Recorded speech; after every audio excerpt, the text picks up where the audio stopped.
If I had thought 2 years ago about having you come here and film this, I would never have offered or volunteered.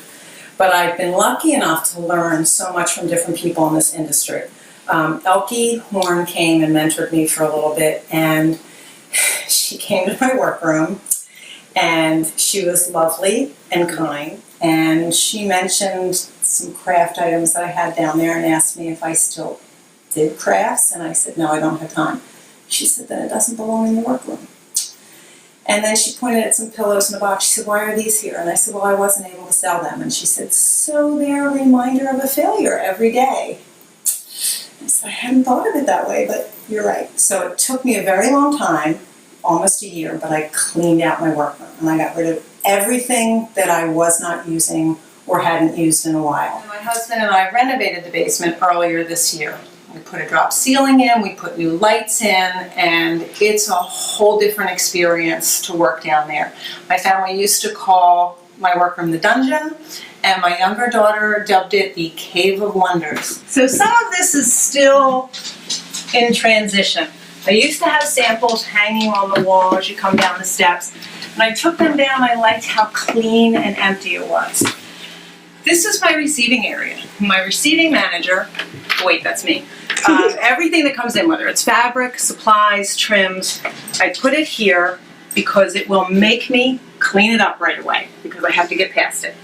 So I'll check in fabric, I'll put the date on it, and I'll put it here on this shelf. And then I know I have to check the fabric itself in within a couple of days before I start to work on a project. I prefer to work on projects from start to finish. The way my mind works, I don't necessarily work well if I cut out all the lining I need for this week or cut out finish length of draperies one day and work on a valance the next day. I really prefer to work start to finish. I feel like it's more productive for me personally. And since I work by myself, I don't have to adapt to anyone else's needs. So the first thing I like to do is work at my work table, which I just love. And since we're talking about people in the industry and how helpful and wonderful they are, this grid was actually given to me by Kelly Chitty. She won it at the New Jersey chapter's Windows to Success one year and didn't need it. And she gave it to me. And that was such a generous gift, and I've been using it for years, and I love it. I will put fabric on here and check it in here. If it's a really large bolt, I'll roll my lining cart all the way over.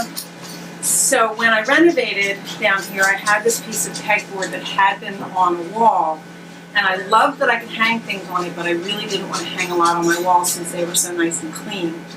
So it happened to be exactly the right size. I didn't even have to cut it. And I can store all of these things on the side of my lining cart that I use regularly. I love keeping my do-fix tapes here because I can leave them right there and I can roll them out onto my table and I don't get any tangling. So this part of the workroom is obviously the work table. If I have to cut any wood, I happen to live less than a mile from a Home Depot, so I get a lot of my boards cut there. It's easier and faster, and I'll buy wood for multiple projects at one time. But if I need to cut wood, I'll do it here. It used to be my husband's work table. It's really not so much anymore. This area and this area is for either completed projects that I'm waiting to deliver or projects that I'm working on. I made some deliveries this morning. This is a really odd piece. It had already been cut and was in the window, so I just had the installer take it down and I adapted to it so I know it's going to fit perfectly back in that window. So I'll store things over here out of the way. And this is my sewing area. So I have 4 machines. This is the first machine I ever had after I stopped using my Bernina home machine for my business. This was also given to me by someone who's not in the industry. Someone had given it to her, she wasn't using it, and she literally gave it to me for free. I've replaced the motor, and that's about it. So I'm still using the same machine that I've been using for 10 years, and I don't even know how old it is. I keep rolling tables at the end of these 2 machines with the supplies that I need most often for those machines, or I keep most of my threads here, keep some threads there, I keep zippers there. I keep them on rolling carts, and I keep them in plastic. Everything in this basement is either in plastic or raised up just slightly. I have not had water in this basement for years. I'm not taking any chances. The order in which I've acquired these machines is my straight stitch was my first machine. The second machine I bought was the blind hem machine, which I absolutely love. I still will do some hand sewn hems depending on the fabric. That has just made my life so much easier. And then at the end of last year, I purchased my walking foot and my industrial serger. Up until that time, I had been using a home serger for anything I needed it for, and I beat that poor thing to death. So I'm thrilled to have this. I bought these at the end of last year, and that sort of inspired the renovation down here because I didn't have room for all my machines, and I need to make it work better than it was working. When I purchased these machines, the woman that I purchased them from kept them on appliance rollers. And I thought it was a brilliant idea because it allows me to slide these back and forth easily. And when I need more space, I have it. I can keep them pretty much at the same distance from each other so that I can scooch my chair in and out. But if I have something really large that I'm working on, I can just slide this over, I have more space behind me, and slide it back when I want. When I purchased my walking foot and the industrial serger, the workroom that I purchased them from also had these countertops available. So I purchased these from her as well. And this has also been fantastic because I can take a long panel and place it here. I don't have it draped over my knee or over my shoulder while I'm trying to work. And I can slide things along here and go to the next machine, and it just makes things run a little more smoothly, and I have less wrinkled fabric. So when I added these tables to my workroom, I added some additional storage space, and while I did need to get rid of a lot, there are things I need to keep. I try to label everything as carefully as possible, especially since I go through every once in a while and move things around and then I don't remember where I put them. So by putting labels on everything, I don't have to stop and think. I can find things much faster. I also am not afraid to have any empty spaces because I could fill them up pretty quickly. This is my desk area. I keep inspirational books, very important manuals with instructions. I keep workshop information from WCA seminars and meetings, from any webinar or workshop that I've been to. If it includes instructions, I've been keeping hard copies of things. My Pricing Without Emotion class information, books just for inspiration, anything like that I keep here. All my office supplies I keep here. I have a printer here. My computer's not here right now. I have an office upstairs, which is the room that I actually started my business in.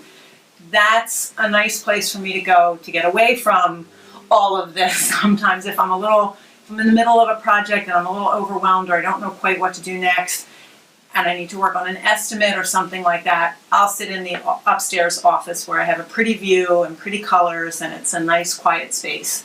But everything I have is basically right here within arm's reach, so that I'm not wasting time looking for things. This is how I keep my workflow organized. I do mostly work for interior designers. I have some retail work, but the majority of my work is for designers. So I keep a different colored card for each designer.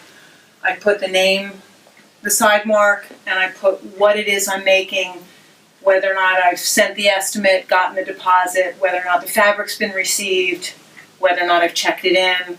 And then as the work progresses, I can just mark it off. So I know at a glance what's coming up next and what I have to get accomplished this week. I keep the information for each client in a folder, and I keep it on the desk. So no matter what I'm doing, when I'm done with it, I put it back in that spot so that I don't find it in other places. When I have a client that I just do 1 or 2 window treatments, I keep everything in a folder. If it's a really great job and we move into other rooms of the house, I move the folders into a binder and I keep each room separate. I keep my estimates in there. I also keep timesheets because I time how long it takes me to do things. I keep a checklist of what needs to be ordered and when it comes in. And everything stays within its section of the folder so that if the designer calls me about the master bedroom, I can go right to that section. If she calls me about the foyer, I can go right to that section. Sometimes I'm working on one room at a time. We just stay with one client and work on one room after the other. Sometimes we're working on more than one room. So this is a way for me to keep organized and not lose track of things. Like a lot of other workrooms, I store a good bit of fabric under my table, whether it's a just completed job or I'm working on it. But one of the things that I do is I keep my rulers under here so that if I'm on the other side of the table, I can still reach it. I know there are people who like to put shelves or keep their rulers underneath here, but inevitably I'll be on that side of the table and want the ruler. So by just sliding this back and forth, I can do that, and I keep my Kirsch. I learned this trick, I think, from Susan Woodcock, where if I have to mark something all the way across the table, I just put it in there, and I can use my ruler and reach across the table to mark something. So I've probably done that about 1,000 times. I know that there's an ongoing debate about work belt versus no work belt. I happen to love mine, and I don't know what I would do without it. I keep it on all day while I'm working. When I take it off, it usually ends up being a disaster. I keep sharp scissors, usually 2 pairs. I keep scissors for cutting cords here. I keep rulers. I keep my gloves for hand sewing, my thimble, my marking pens, and any tools that I normally need right here. I don't keep my tape measure there because I usually have it on my little standing desk there or right on the table, or I have my grid to work with. But it's on me all day. When I renovated the workroom, I was lucky enough to have my friend Sue Gillen's husband do some electrical work for me. And this is what we did instead of a whole lot of outlets. I've got a 3-prong extension cord that I can pull out if I need it to stay out. I just do that. If I need it up here, just slide it back up. And that way I have electricity anywhere I need it in my workroom when I need it, instead of the cords running across the workroom floor like they used to. When we renovated the basement and we painted the walls and the floor, my husband really wanted to put a drop ceiling in, and I was not a fan because I had boards all along there where I hung my valances waiting to be delivered.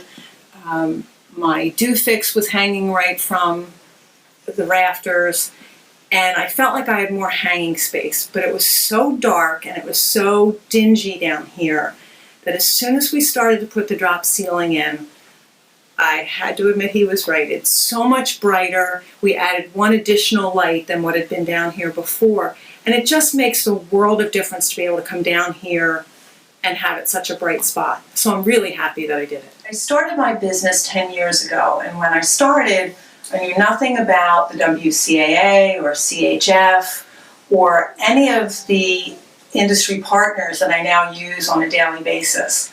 I took classes with Beth Hodges, Pam DeCure, Terry Boozer, and I felt like I found my people. It was like, oh my gosh, I can learn so much. And I was so stunned and grateful for how everyone was willing to share what they knew, and they taught me how to do what they did. And I joined the local chapter of WCAA, and everyone there, I've made some very dear friends who live nearby. They have workrooms like I do. I couldn't exist without them. If I couldn't call Sue or Annette or Kathleen and say, do you have 2 yards of this? I don't know how I would be able to do my business. They've taught me things. They've held my hand when I didn't know what to do. And being part of WCAA has really been a big help for me, because I've met so many wonderful people and I've learned so much. And because of that, I stayed with WCAA and tried to be active with the group, because that's when I get the most out of it.